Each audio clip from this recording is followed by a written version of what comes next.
cabdi faarax gaalkacyaan kaala hadlaya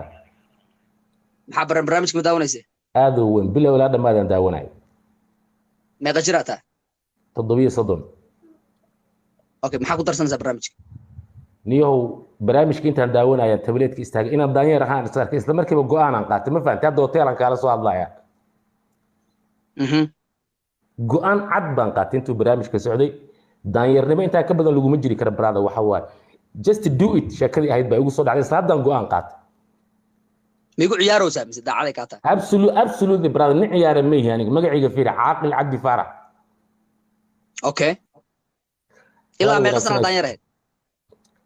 adiga almost 10 years 10 sano ku dhawaad taadii dhan meelaha ku tuurta waxa waa hawlo kale ku jirtay intaan ku maqnay adiga where you xagee jirta adigu tebrada hadda le waxa arkaysaa maahno daanyeerka soo dilay aniga xataa laftarkayga aniga minaha aad baan ugu maasantahay sida quruxda badan dhalinyarada u dhiirigelinayso